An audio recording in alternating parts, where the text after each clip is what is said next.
Hi, it's Phil Martin here from RapidPropertyInvestment.com. Thank you very much for clicking the link. This short video is called Can I Get a Buy-to-Let Mortgage? Okay, now I'm not regulated to talk to you about residential mortgages or any particular mortgages or finance in particular, but I am allowed to have an informal chat with you about the normal qualification criteria that would allow you to get a buy-to-let mortgage.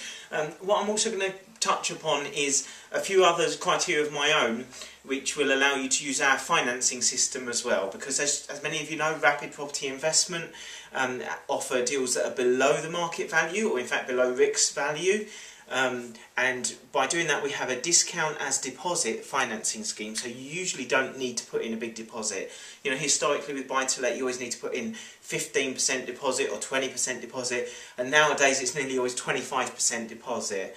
And what we're able to do is, through our marketing all over the country, on and offline, we're able to negotiate really good sized discounts that either contribute to that 25% deposit or actually are sometimes enough so you don't need the deposit at all, but you will need to pay purchasing costs. It could be anything between £5,000, £7,000, £8,000 to get a property, but that's still pretty fantastic compared to the conventional way of buying, which would be nearer to £20,000 or £30,000 to buy an investment property. So the criteria before you sort of apply for a mortgage, or before you sort of apply for to reserve one of our property deals, ask yourself some of the following 5 questions. Okay, firstly, have you had a mortgage before? So in the last 6 years, have you held a mortgage in this country? So whether it's a residential or a buy-to-let mortgage. Okay, so if the answer is yes, carry on. Number 2, are you full-time employed or full-time self-employed? And if you're self-employed, you need to produce accounts, and sometimes they'll need to be certified by the accountant. So no more of this self-cert stuff that people used to be able to do years ago. If yes, let's carry on to number 3. Do you have 3 years electoral roll history, and clear address history? Now it's really important when you apply for a DIP. I'm going to tell you a few tips here. It's really important when you apply for a DIP, check your electoral roll first and your address on the DIP form. DIP stands for Decision in Principle. Okay, so that's what you'd do. You'd ask, your mortgage broker would ask your lender for a decision in principle before you actually apply for a mortgage, and that will give you a broad overview of whether you are mortgageable to that lender or not.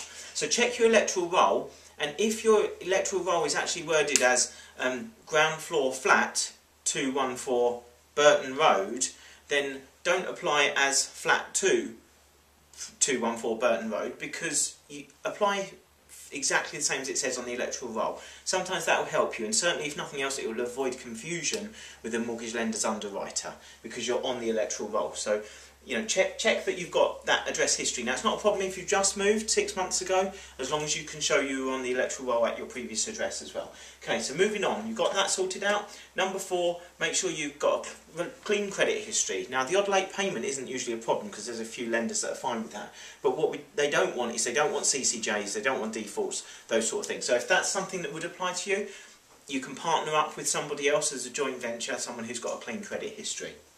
Okay, so number 5, moving on from that, yes, my credit's totally clean. Moving on from that then, number 5, do you currently own a property in this country? So, in other words, for our financing scheme, we need you to own a property in this country, either a UK residential or buy-to-let, and it mustn't be in negative equity. Now obviously we're at a low point in the market, some of us took bigger mortgages, so if it's got no equity in it at all, then we need to look at one of your other properties. Is there some equity in a property? So that'll help with the financing system, okay? Now there is a tip here actually, whenever you go to a mortgage broker, whether it's our broker or any other broker you could be introduced to, when you apply for a decision in principle, never apply for the maximum. So if you're going to apply for £100,000 property, you're going to apply to borrow 75%, which is £75,000. Never ever apply for £75,000. Apply for £100 less than the maximum. So if you're going for an 80% mortgage, don't apply for £80,000, apply for £79,900. If you're going for 75%, apply for £74,900. When that takes you away from the maximum red flag boundary, just apply £100 less, so there's an industry tip for you. Okay, but I'm not a broker, I'm a property investor, and I package property deals. So take your advice from a broker that knows you personally. Obviously I don't. So now personally, that covers, can I get a buy-to-let mortgage? Can I reserve one of Phil Martin's property deals? So yes, go ahead, feel free. But personally, I've added, because this is a quick short video, I've got another 5 things why should I apply for a buy-to-let mortgage? So some of you, actually, it's not appropriate for you to, try and buy investment property at all. So the next 5 things are, point number 6, do I have some capital behind me? Not a lot. We all hear about no money down and creative finance, but you need to have a little bit behind you.